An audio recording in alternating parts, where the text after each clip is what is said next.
So before we get started on this week's video, I just want to let you know that I've just initiated my spring sale where you can get 25% off any of my landscape photography courses or standalone tutorials and 33% off or $100 my huge post-processing course, Photoshop for Landscape Photographers. There are links to everything down in the description of the video. Alright, so I just returned from an absolutely epic trip to Antarctica with a great group of co-pro photographers and guests. On this trip I took 12,322 photos, and although that's actually relatively low compared to some of my co-pro photographers who did take around 50,000 photos, that's what you get from using pre-capture, I did come away with some great lessons learned, and in this video I am going to share them with you. And if you want to join myself, James Popsies, Nigel Danson and Jeroen van Nieuwenhoven,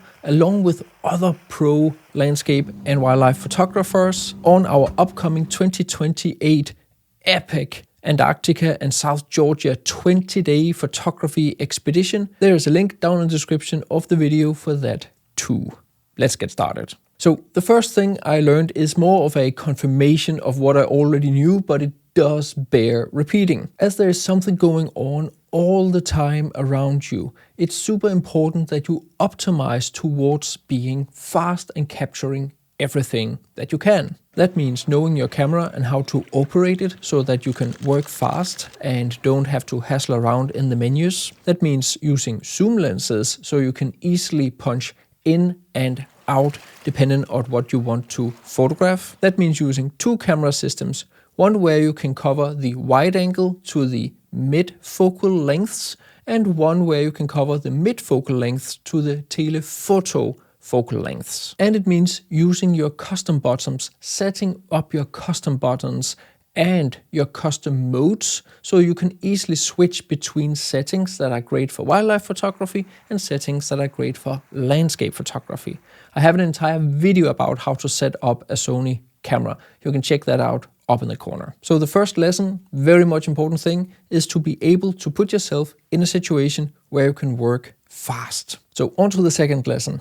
On this specific trip, I decided not to vlog and just to focus on photography. It's two different mediums requiring two different approaches, and doing both will compromise on each other. The reason why I decided not to vlog was to avoid having that feeling in the back of my head that I should make a video.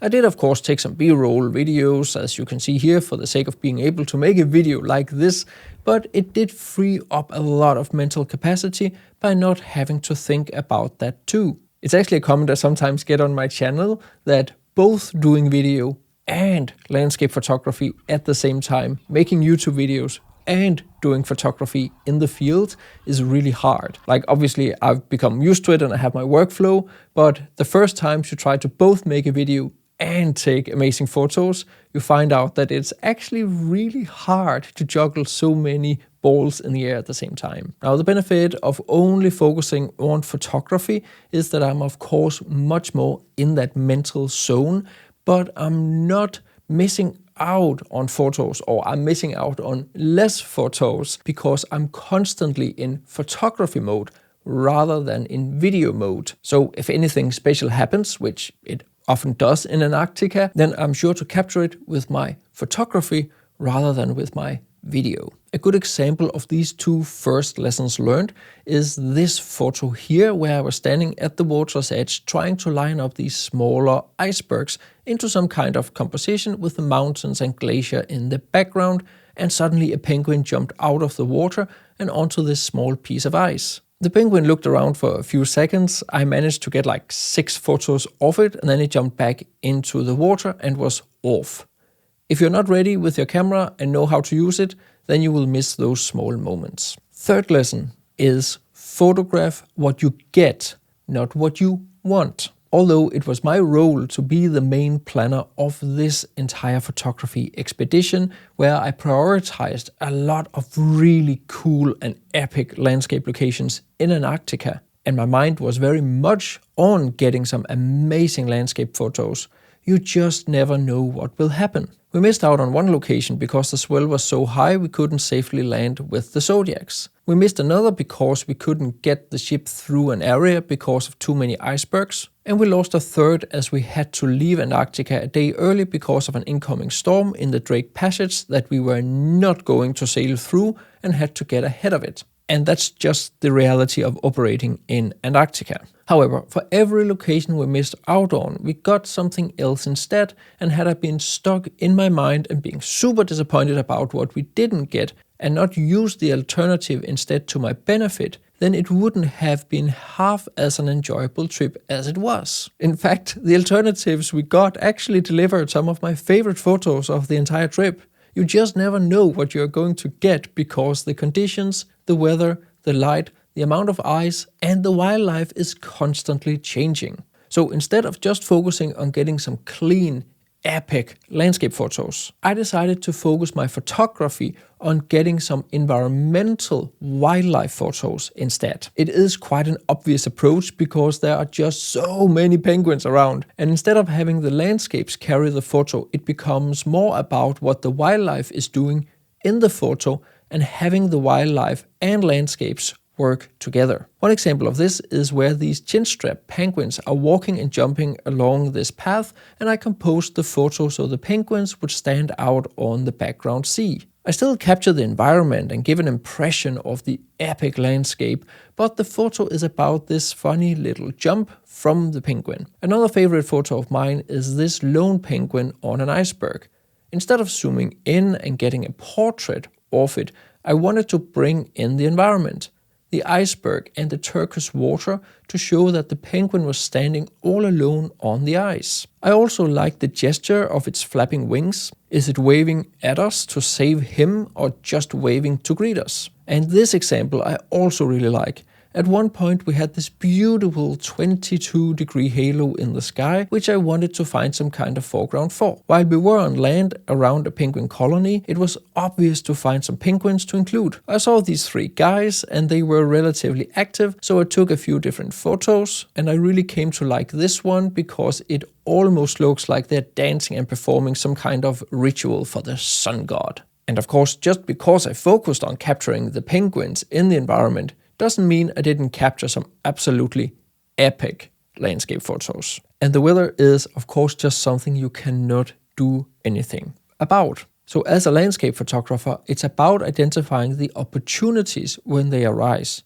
Here are two photos taken about 36 hours apart from the crossing of the epic La Mer Channel. One with clear skies and some epic sunbeams, and the other after some super moody and snowy weather had come in. Two very different photos, but also two I really like for each their reason, and being able to benefit from all types of light, colors and conditions is something I teach about in my ebook Landscape Light, all about light and color in landscape photography. With minimal text, tons of examples and extended EXIF data, it's easy to read and I make sure to get to the point fast. If you're in doubt whether you want it, you can subscribe to my newsletter and I'll send over the 3 free light versions of my ebooks. You can get the full version of my ebook on light and the tour and composition in landscape photography, either standalone or as a bundle for a little bit of a discount via the link down in the description of the video. So the fourth lesson learned, and an extension to the previous tip,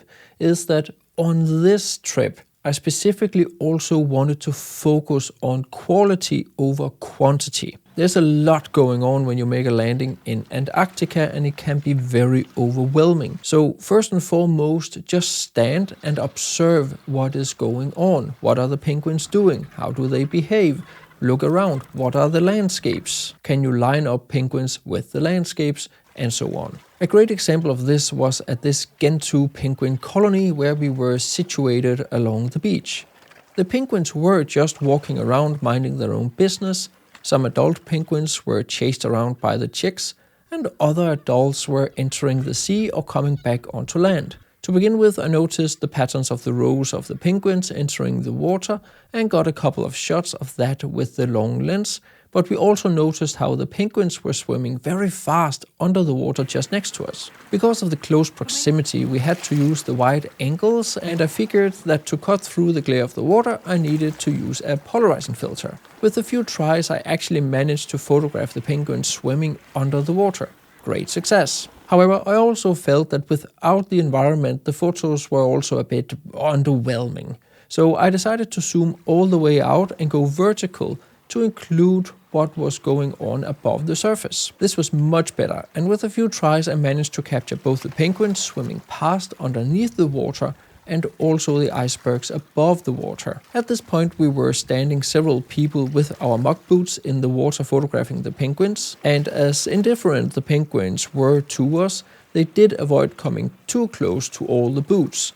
So with a wide-angle lens, they did become a bit too small in the scene because they were swimming a little bit further away than what was optimal. So I went like 10 meters to the right to space out a bit more, and here I found a boulder whose top was just at the surface of the water. This meant I could stand on this boulder without the penguins noticing me, and they would swim just next to it, and it didn't take many tries before I got my final photo. And being able to work the scene, of course, takes a little bit of time, and that was all possible because we had a great expedition leader whose philosophy was to stay more outside the main ship where we were staying throughout the trip than staying on the ship. So at no point did we really feel rushed, and if people got tired of being outside, you could just be taxied back to the ship. So the fifth lesson learned is also something I figured out last time, and that is you will miss out. We were 100 photographers on this trip, and so many good photos were taken. You can easily make a really high quality fine art book with the different photographs taken on this trip from all the different photographers. The collective quality was epic, and when I saw some of the absolutely epic photos and beautiful photos from some of the other photographers, it made me just feel like such a useless photographer, because why did I not capture that photo? Like, I was there too.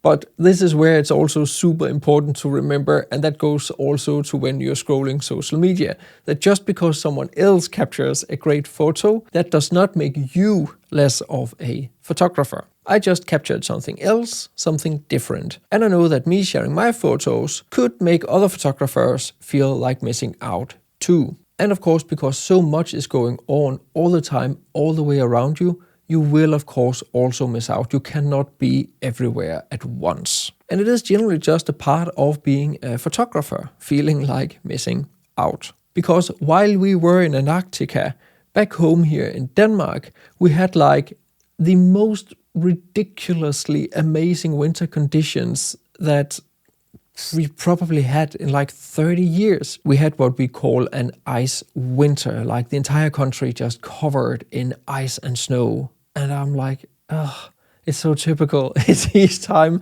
I leave Denmark during winter, we just get the most incredible winter conditions. Now, I of course feel super privileged to being able to photograph Antarctica, but that does not mean I don't feel bad about missing out in Denmark, because if you have followed my channel for a while, you know how much I appreciate photographing in Denmark. And I of course always wait for some super interesting conditions. You can't capture everything, but luckily new opportunities do arise. So lesson number 6, and that is one of the biggest eye-openers I had on this trip. On this trip, I borrowed the Sony 300mm f2.8, thanks to Sony Nordic for that.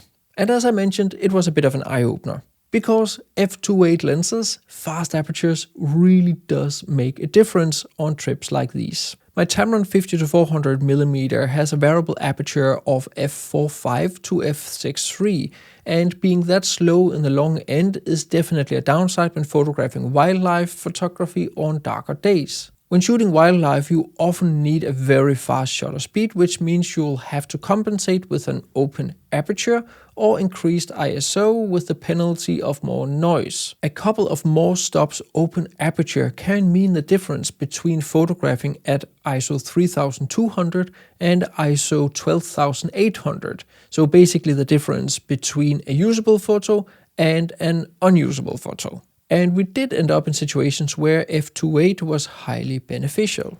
One example was when we were woken up at 5:30 in the morning because a pod of orcas was spotted close to the ship. It was snowy and relatively dark outside, so I needed all the light my lenses could give me, and I quickly found out that my 50-400 was simply too dark. However, the downside to photographing at f2.8 is that it doesn't take much to get your photos a little bit out of focus, especially when photographing in snow.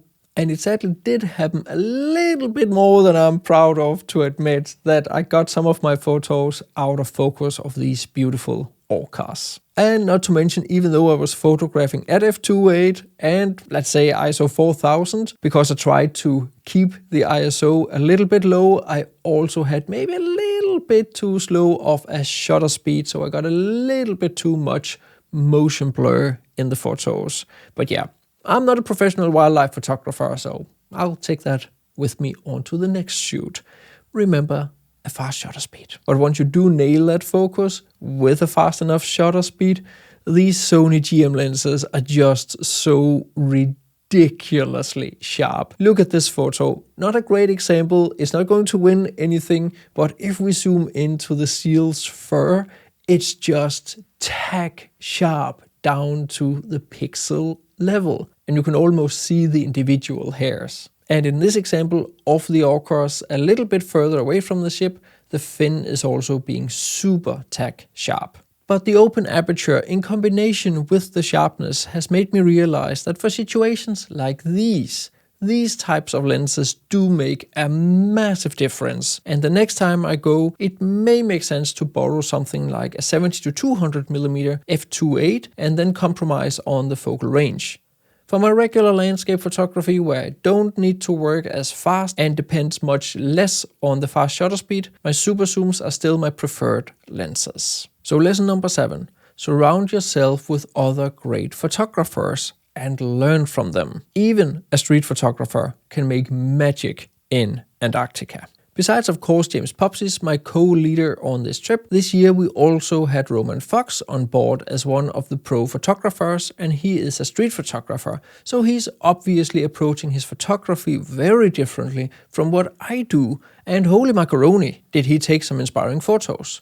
Very different from my own style, but some of the photos I can appreciate nonetheless and even be inspired by. Whereas I focus on that finished landscape art-ish photo, he used the ship we are on so much more in his compositions to play around with light and shadow, which was so cool. Another thing I took away was to use a 24-70mm, the mid-range focal lengths. I am generally focal length agnostic, like I don't care if you're shooting ultra wide or super telephoto or in the mid-range, as long as you compose the photos logically so you make a holistically great photo. However, the more normal perspective, around 40-50-ish or so millimeter, where you don't get that super skewed photo of the wide angle or a very compressed photo like the telephoto can give you, it actually makes you feel that you're standing much more in the scene and being the observer of what's going on in the scene. And these photos from Roman really feel like you are there in the scene with the penguins. So surround yourself with other great photographers and try and learn from them. And here you can see a little collection of some of the other photographs from some of the other photographers on this trip. Super high quality. So lesson number 8. A blue sky isn't necessarily half bad. We had very varied weather on this trip. Everything from blue skies to moody conditions. Generally, as a landscape photographer, blue skies can be a bit of a hassle to photograph because of the direct overhead light casting strong and hard shadows on the landscape. However, because Antarctica is a very snowy landscape, the light is bouncing off the landscape and fills out those shadows, making the scenes less contrasty. That's what happened when we visited Petermann Island. We did have a few wispy clouds in the sky, but nothing to soften the direct light. I even managed to get a sunburn. But as you can see on the raw photos, there is actually plenty of information in the shadow areas. it actually turned out I had to add contrast and then soften them a bit again with some negative clarity. The negative clarity also helped amazingly well in these photos to enhance the little backlit atmosphere that was present on this day and make some better separation between the foregrounds and backgrounds. And all this said, you can of course easily control shadows and highlights with modern day editing in Lightroom or similar editing software. And this kind of basic editing is of course also something I cover in my big course on landscape photography. And lesson number 9, I learned the names of the penguins: Adelie, Chinstrap, and Gentoo. On the last trip to Antarctica and until we got onto this trip, for me a penguin is just a penguin. I'm a landscape photographer and I don't really care that much for the different species. Yes, they're nice to have in a good landscape photo, but that's also just that. However, if you start to learn about the environment, the nature and the wildlife you are in, you're not in the wildlife, you're in nature, so you learn about the wildlife, you will also start having a great appreciation for it. Of the 3 penguin species we got to meet, my favorite is the Adelie penguins. They seem to have a bit more character than the Chinstraps and Gentoos. And also, did you know that this guy is an Adelie penguin? Well, now you do. And the final lesson number 10. Generally, when I take photographs, I tend to stick to the regular aspect ratios like 3:2, 16:9, or the vertical versions, 2:3, 3:4, 4:5, not so much 9:16. But a theme from this trip and inspiration from Adam Gibbs, who you can also check out here on YouTube, great photographer. He was on the 2 previous Antarctic expeditions. Shooting panoramas or cropping your photos into letterbox works really well for these landscapes. Many scenes in Antarctica do lend themselves very well to panoramic format like 2:1, 2.5:1, 3:1, and 65:24 known as X-Pan. You often encounter some quite wide scenes with a panoramic backdrop of mountains and icebergs, and if you include too much below or above this strip of visual interest, if you introduce too much negative space, then that extra space can make whatever you want to photograph feel smaller than what you intend. For a bit of experimentation, I also decided to make this polyptych. Out of 4 sequential photos, I cropped down to a panoramic perspective. So before we end this video, just give me a couple of seconds to present our 2028 epic photography expedition, where we are not just going to Antarctica, but also Elephant Island and this super unique and remote South Georgia. If you ever wanted to step into a BBC documentary, this is your chance. I am so excited to visit South Georgia. There is hardly anything more epic on this planet where you combine both wildlife and epic landscapes. There is a link for this trip down in the description of the video. And if you want to go, be sure to book early because the price only goes up the more people who book.